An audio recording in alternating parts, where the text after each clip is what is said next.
Hello, I'm Daniel. I was thinking about things that inspire me, and there is this old text that inspires me a lot, and I wanted to give some teachings from this old text. And there's one issue I had with it, though, and this text is called Sin Sin Ming, and that's usually often translated as faith in mind, like this. But sometimes it's also translated as trust in mind, like this. And sometimes confidence in mind. I wish I had a version that said confidence in mind on the cover. But what is it? It is about sort of believing in yourself, having faith in your mind. So we teach that our mind is basically good, that we have enlightenment at the center of our being already.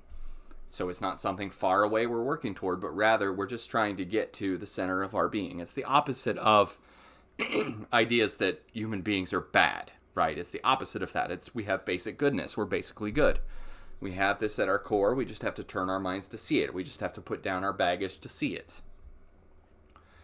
Wisdom is our nature. And that's a hard thing to wrap our heads around sometimes. And that's why we talk about cultivating faith in mind. That is believing in yourself. And that word faith, people struggle with that, of course. And I think that's why words like trust get used instead. Because we attach certain connotations to the word faith that maybe aren't present here. This is about believing in yourself and believing that your true nature is good. So that's what we're talking about with this text. And I wanted to talk about this text because I really love it, and it's got little it's poetic. It's like poetry, so it's got lines like this, and it's kind of short, and that makes it very easy for me to talk about. And my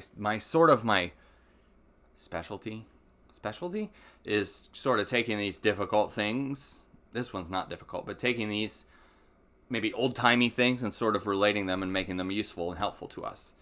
I think of that as my specialty. Maybe I don't have a specialty, but so I thought, well, if I'm teaching this text, or if I'm teaching things like this text, what do I call it? What do I call it? Because I don't want to call it faith in mind, or really all of these terms that we could use don't do anything for me. But then I thought, well,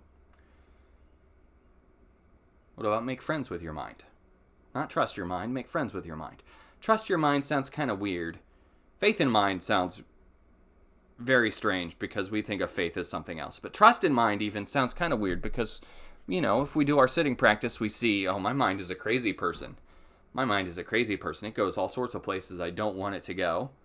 And I can't really control it at all. So I don't trust my mind. If I trusted my mind, I'd let it do what it wants, which is not be present, right? So I thought of make friends with your mind. So, like if you have a friend that has a serious addiction problem, you don't just trust them, you want to help them. And you think of different ways to help them, right? You might schedule an intervention, you might even put them in a facility, maybe if they really need it, but you might throw away their drugs, of course. But that's making friends with them. That's not trusting them. That's not having confidence in them, because confidence is not what they need. I mean, they need you to really look out for them. In the same way, we think of our meditation practice sometimes as something we're doing like this, like I'm bringing the hammer down on my mind. I'm cutting away my thoughts. I'm attacking my mind. We think of our mind as an enemy sometimes because it's so hard for us to meditate sometimes. And that's also maybe not the right way to think of it, because in the same way, if you have a friend with a terrible addiction, well, you're not just hitting them with a hammer, right? You're thinking of different ways to help them deal with the situation. You're not attacking, you're not holding them down like this, you're not beating them down, you're trying to figure out how to help them. you're making friends with them. And in that way, we're making friends with our minds. Making friends with our minds. So I really like that. And so we're going to meditate for a little bit. And then I'm going to give a talk about making friends with our mind. So I'm pretty excited for that. So I want you to sit up as straight as you can. And find a position where your feet aren't going to fall asleep. I like to do an eyes open practice, so I'm going to be fixing my attention on the wall behind my computer here. But you, if you like an eyes closed practice, I think that's okay. Find a position where your feet aren't going to fall asleep. I have a plan for your hands. I like to recommend two different things, and one is the relaxation, which is just hands on your knees, and the other one is the bowl, which is one hand on top of the other, thumbs gently touching. Some people place a lot of attention on saying your right hand should be on top, and some people say your left hand should be on top. I think it doesn't matter. But you take that and you rest it in your lap. The point is we have a plan for what our hands are going to do, because if we don't have a plan, then every itch is going to be really easy to scratch. We're going to have lots of points of distraction. And that being said, if during this sit you feel like you really have to adjust yourself for scratch, I usually suggest just do it and get it over with as quick as you can and get back to your position. Because if we're just thinking about how we've got to scratch, well, that's not helpful. Go ahead and take 3 deep breaths.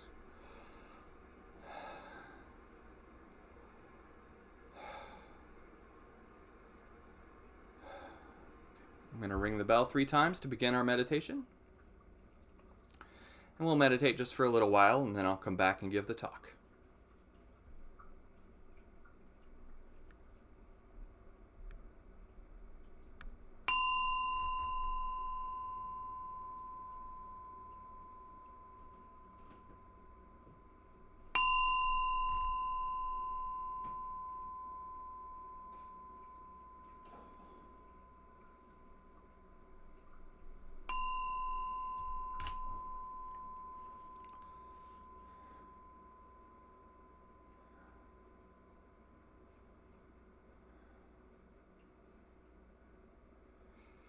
Now, what I want you to do for this meditation is simply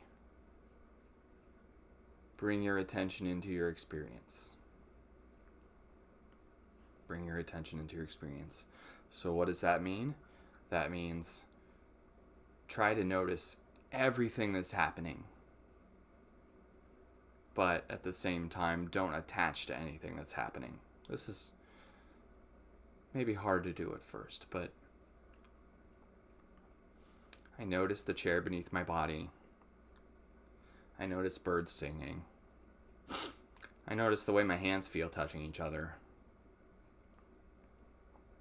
I notice a sound somewhere in the house, but I'm not sort of sitting here thinking, I wonder what that sound is. I wonder if that sound's going to stop. I just notice the sound. Oh, I'm noticing a sound. And then come back to this moment. And even with thoughts, I'm thinking about what I'm doing later, but then I just label that. I just think, oh, I'm thinking about what I'm doing later. And I just come back to this moment. Just naming what we're doing takes away the power of our crazy minds.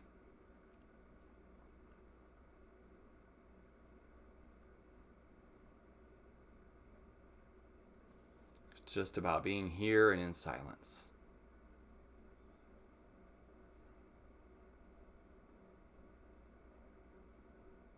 And what we find if we do this for a while, we tend to find that after a while, there's a little bit less going on in there. We're a little bit more present. Slowly.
Thank you for taking the time to sit with me.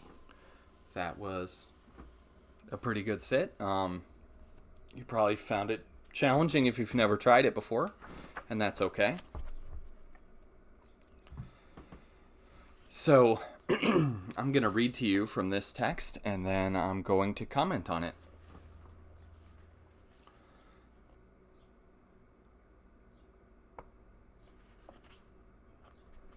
And then we will see how we feel about it. The great way is not difficult for those who have no addiction to preferences. When love and hate are absent, everything becomes clear and undisguised. Make the smallest distinction, however, and heaven and earth are set infinitely apart. I'm going to read that again. The great way is not difficult for those who have no addiction to preferences. When love and hate are both absent, everything becomes clear and undisguised. Make the smallest distinction, however, and heaven and earth are infinitely apart. So,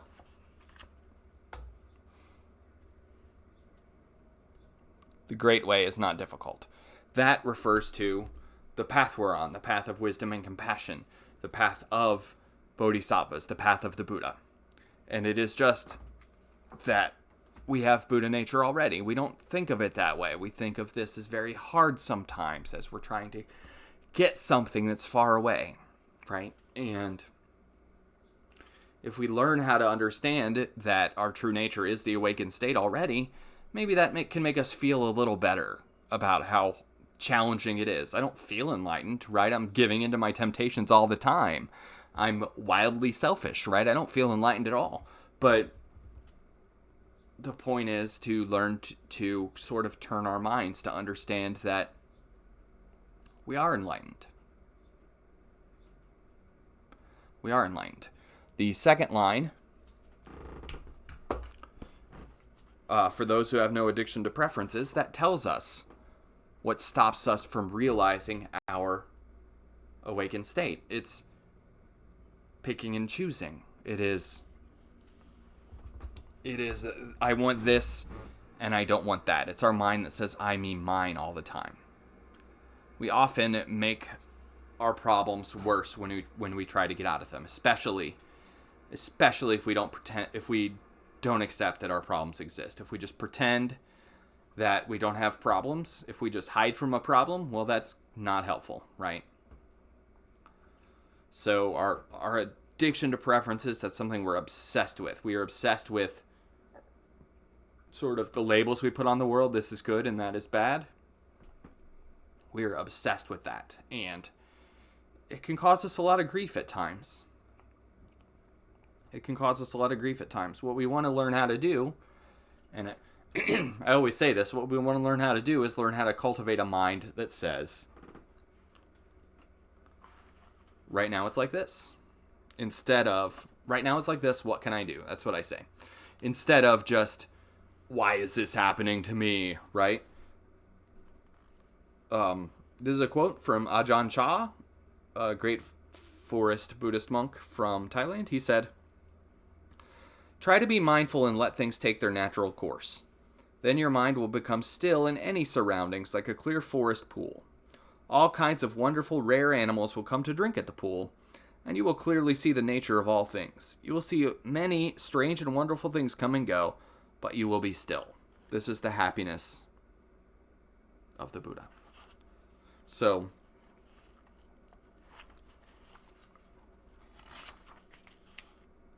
what is that? That is just, if we can just let go, if we can just let things happen and let the world unfold, we're going to be happier, or at least we're going to be less unhappy. We hold on to our desires like this, and that's not always helpful. We hold them very tightly, that is. We hold them very tightly. And that's not always helpful. That's not always what we need. Sometimes we just need, especially, I think of my kids sometimes because they argue over nonsense. And so what I try to tell them is, something can be wrong and not important. Something can be wrong and not important. So, like, one of the kids will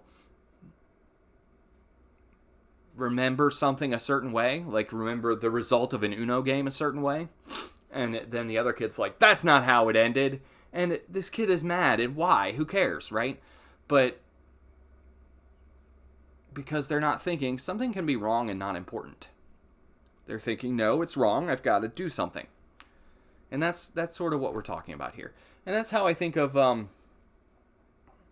arguments on the internet, too. I am bothered when someone says something that's wrong on Facebook. I'm bothered. And I think a lot of people are like that, and I feel like I have to say something, but something can be wrong and not important. It doesn't matter what I say, and it doesn't matter that a person is wrong. Not really. I mean, sure, I can try to convince someone, but most people are not going to be convinced, and it's just going to be frustrating for me and probably for them too. So, no one ever said, oh, I saw that really compelling argument on the internet, and I was convinced. I've changed how I'm voting, right? Nobody has ever said that. So, I think of that too. Something can be wrong and not important. When love and hate are both absent, everything becomes clear and undisguised.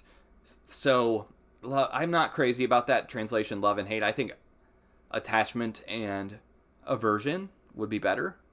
But that is just, I really want the things I want. I really want to get rid of the things I don't want. It's that what I call the I, me, mine mentality. It is just, this is good and I want it. This is bad and I don't want it. And I'm obsessed with both of these things. Putting great importance on likes and dislikes can really get in the way of our happiness and in the way of our meditation practice. If we can let things happen, let the world unfold, then we'll be happier. I think that we label things good and bad, and then we pretend those labels are real. And it relates to our meditation practice too, because sometimes we really don't want to sit and meditate, but our intention is to do it anyway. And sometimes we spend the whole time in our meditation just thinking about things we'd rather be doing. And that's the mind of picking and choosing. That's the mind of love and hate. Attachment and aversion. I like attachment and aversion a lot more than love and hate because I think getting rid of hate is good. And I think people maybe wrestle with, well, I don't want to get rid of love and I don't want to get rid of love. So I think attachment would be a better word for that. So putting down just stop being so caught up in what we want and being so caught up in what we don't want, right? It's the attachment is I want that right now. I need it right now. I deserve it right now. And then aversion is, so this shouldn't be happening to me. This needs to go far away. And the problem is, of course, that we have these feelings when we have no control over the situation. We're obsessed with what's happening in a negative way when we can't control it, and we're obsessed with what's not happening in a positive way. Those are the two sides of that. I'm going to finish the verse and then I'm going to tell a story, I think. So, make the smallest distinction and heaven and earth are set infinitely apart. So,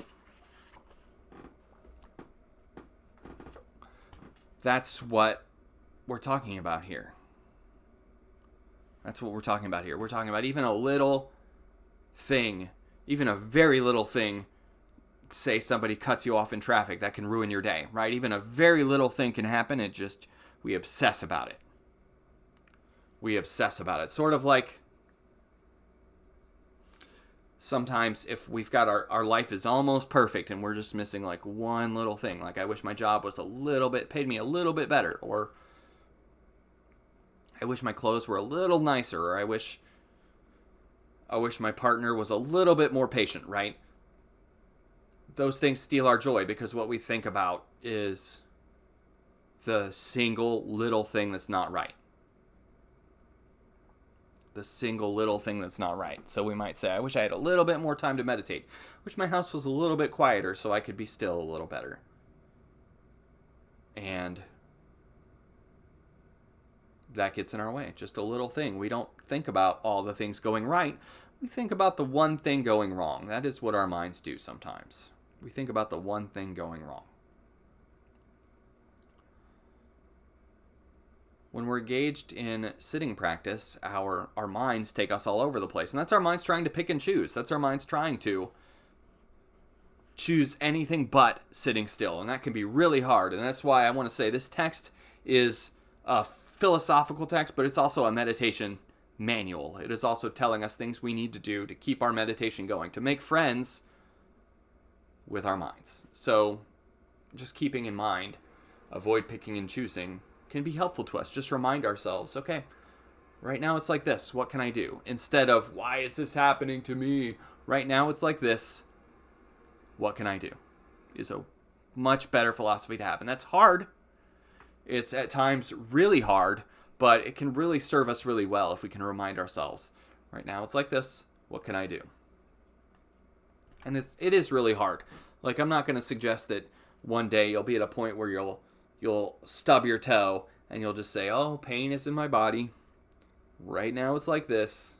What can I do? Well, I'm going to wait for the pain to go away. That's all I can do. Right? You're not going to respond that way. You're going to say something else if you say anything, right?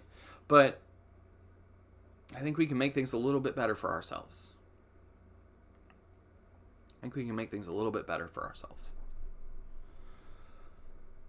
So now I'm going to tell a little story. This is called The Horse Story. And it's about sort of obsession with preferences. It's about having equanimity, having the mind that isn't obsessed with preferences. And this is the horse story. So this takes place in ancient China. There was this farmer, and he had horses, and he had one adult son, and that's his whole family. Okay? No other kids, no wife. And they've got a farm, and they've got horses. And one day, one of his horses runs away. One of the farmer's horses runs away. And the neighbors come, and they're like, oh, I'm so sorry you lost your horse. That is so sad. And the farmer says, well, maybe it's sad. I don't know what's going to happen. I don't know what tomorrow's going to bring. And the neighbors, they think that's really weird, and they leave. And the next day, the horse comes back, and it's got a pack of wild horses with it. And the wild horses just come onto the farm. So guys got free horses all of a sudden.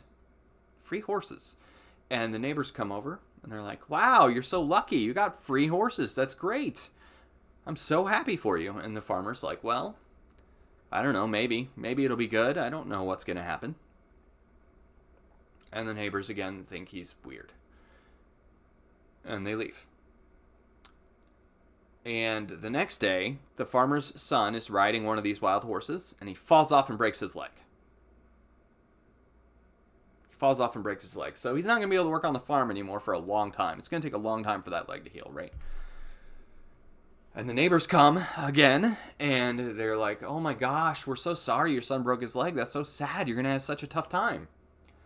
And the farmer says, well, maybe. I don't know what's going to happen. Could be good or bad. I don't know. I like to think that his son was not present when he said that, because that'd be kind of mean. I think that would hurt his feelings. Maybe. I don't know if it's a big deal that he broke his leg, right? But the neighbors then leave. They're like, okay, this farmer's crazy, right? And the next day, the army comes to town, and they are drafting every young man in the village to go fight in a war. And they come to this farmer's house, and they can't take his son because he has a broken leg. They can't. So the army leaves without this kid. And the neighbors come, and they're like, and again, it's the same thing. They're like, oh, you're lucky they didn't take your son. You're lucky he broke his leg. And the farmer still is like, maybe, who knows? And it came to pass that every young man from that village that went to that war died.